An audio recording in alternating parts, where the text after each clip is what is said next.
समाचार YouTube channel के लिए आज उपस्थित हैं प्रसिद्ध अधिवक्ता रविंदर कुमार जी। आइए उनसे बात करते हैं कि अर्णव गोस्वामी जो कि पत्रकार हैं वो किस तरीके से सरकार को लेकर अपनी रिपोर्टिंग देते हैं और किस तरह से पत्रकारिता का जो है सिद्धांत जो है उसके विरुद्ध कार्य कर रहे हैं। तो रविंदर जी, सबसे पहले आप ये बताइए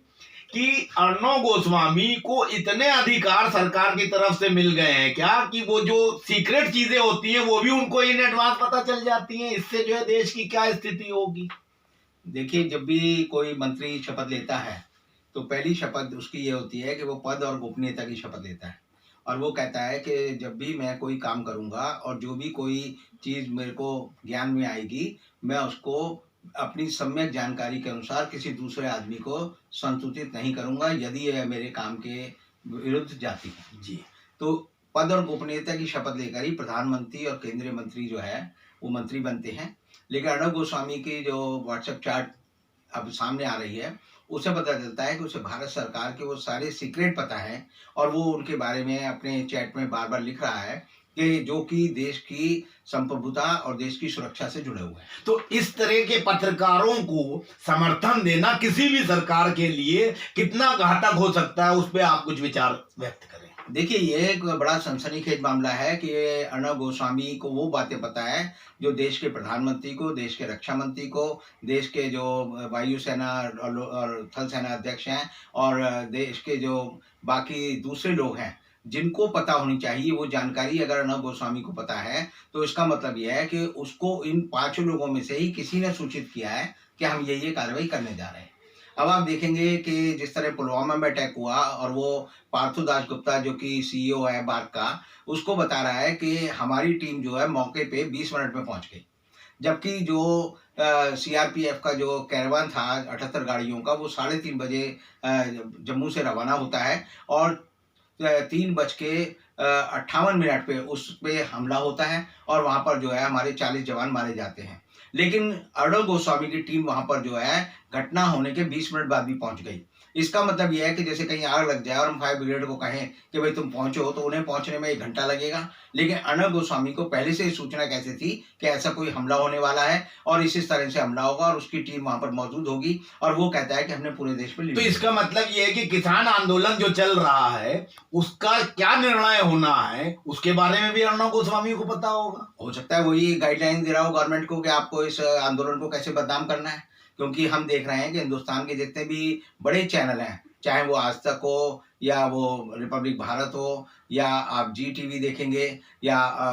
और दूसरा चैनल देखेंगे, तो आप पाएंगे कि उसके एंकर जो है किसान आंदोलन को बदनाम करने में दिन रात लगे रहते हैं। वो उन्हें कभी कहते हैं खालिस्तानी है, कभी कहते हैं विदेशी ताकतों से आ रहा है इनको पैसा, कभी वो कहते हैं पाकिस्तानी है, कभी ये कहते हैं कि देश की अखंडता को ये अर्बन नक्सल है, कभी वो कहते हैं कि ये जो आतंकवादी हैं। तो इसका मतलब ये है कि अर्णव गोस्वामी और जैसा जो एक हम कहते हैं गैंग ऑफ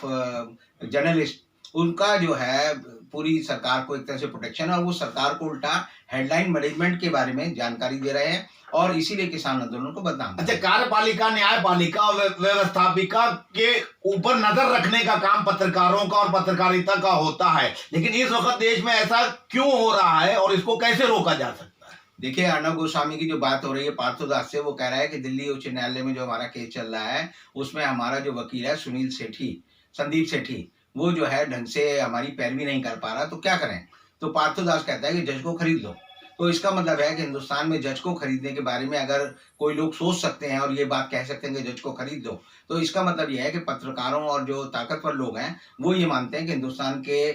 जजों को जो है आप अंडों की तरह खरीद सकते हैं और जब चाहे उनका आमलेट बना सकते हैं। और ये जो बात आपने कही उसमें एक बड़ी विचित्र बात यह है कि जब अमर सिंह की टेप जारी हुई जिसमें तक अमर सिंह ने कैसे कैसे लोगों को जो है लड़कियां और पैसा सप्लाई किया, जो सहारा की डायरी आई जिसमें कि ये था कि किस किस तरह उसने मोदी को 50 लाख रुपए दिए और किसी को 50 लाख रुपए दिए, और तीसरी डायरी आई जो राडिया टेप थी। तो राडिया टेप, ये तीनों चीज़ों में हम देखते हैं कि हमारी सुप्रीम कोर्ट ने इस सारी पूरी जानकारी को ये कहा कि प्रिविलेज ये इन्फॉर्मेशन है और ये किसी को जाहिर नहीं होनी चाहिए। तो इसका मतलब सुप्रीम कोर्ट भी पक्षपात कर रहा है, जो बड़े लोग हैं उनको बचाने का काम करता है और एक आम नागरिक के ऊपर जो है फांसी का फंदा लटका रहता है। देखिए, मैं ये तो नहीं कहूंगा कि सुप्रीम कोर्ट इन अपराधियों से मिला यानी प्रोटेक्शन देता है, और अगर देता होगा तो अभी पता चल जाएगा अगर सुप्रीम कोर्ट ये फैसला। नहीं, आप एक जिम्मेदार वकील भी हैं और एक नागरिक हैं, हर आदमी सुप्रीम कोर्ट से डरता क्यों है? डरता तो इसलिए है क्योंकि वो इज्जत करता है। अब कोई आदमी अपने बाप से इसलिए थोड़ी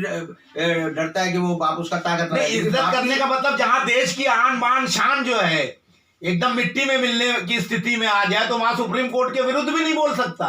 बाप की इज्जत करता है जैसे भगवान की इज्जत करते हैं जी। इज्जत करने का मतलब ये है कि हम उसके में मानते हैं कि भाई ये किसी के साथ अन्याय नहीं करेगा, ये जो है लेकिन अन्याय तो कर रहा है। अगर सुप्रीम कोर्ट जो है अन्नदाताओं के खिलाफ कमेटी बना दे और उस कमेटी में ऐसे लोगों को शामिल कर ले जो इनका किसानों से कोई सरोकार नहीं है। नहीं, वो आपकी बात ठीक है कि सुप्रीम कोर्ट ने इस फैसले में गलती की है, और सुप्रीम कोर्ट ने एक तरह से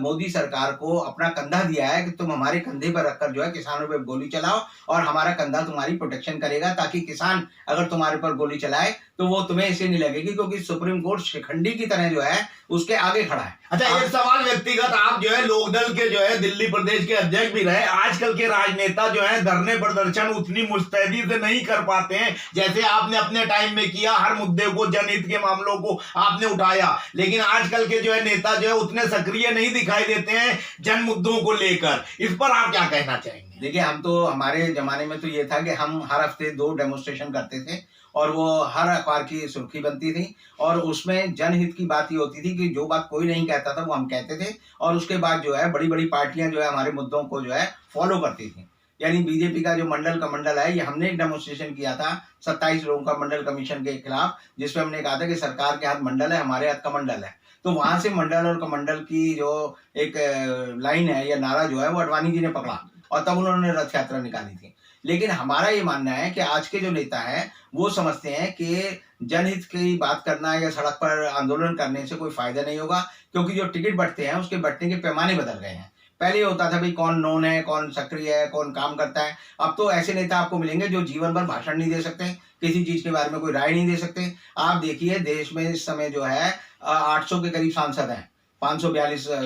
लोकसभा के और 250 जो है राज्यसभा के। 800 सांसदों में आपने किसी सांसद को कभी बोलते हुए देखा है? कोरोना काल में आपने किसी सांसद को देखा है? बहुत सारे लोग तो अपने इलाके के सांसद का नाम नहीं जानते, क्योंकि वो सांसद की शक्ल नहीं पहचान सकते अगर वो सामने आ जाए, और ना सांसद अपने इलाके को जानता है, क्योंकि सांसद को भी पता है कि मुझे जो है कहाँ से टिकट मिलना है, कैसे मुझे जीतना है, कैसे मुझे घपला करना है। तो पूरी राजनीति को व्यवसाय में बदल दिया है। तो जिस तरह टाटा बिरला के लिए जरूरी नहीं है, अडानी अंबानी के लिए जरूरी नहीं है कि वो जाने कि भाई दिल्ली की कौन सी गली में क्या मेरा माल बिक रहा है, इसी तरह पॉलिटिकल पार्टी जो है वो एक तरह से एक इंडस्ट्री बन गई है, वो अब जन सेवा का माध्यम नहीं है। अच्छा, पत्रकार अर्णव गोस्वामी के रास्ते पे ना चले और उस तरह की पत्रकारिता पे लगाम लगे, उसके लिए क्या होना चाहिए? उसके लिए तो देखिए, जिसका राज खुल गया, एक कहावत है, जो पकड़ा जाए वही चोर।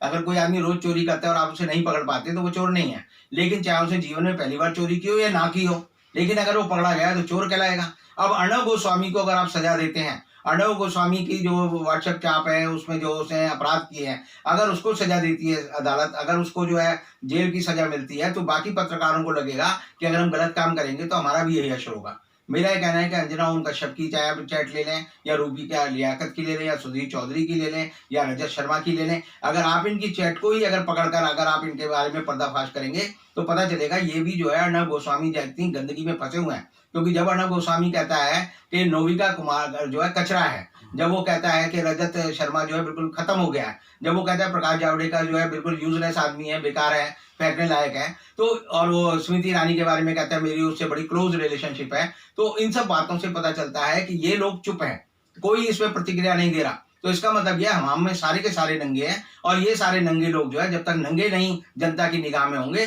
तब तक ये नहीं सुधरेंगे, ना देश सुधरेगा, ना पत्रकारिता सुधरेगी। ठीक है, धन्यवाद।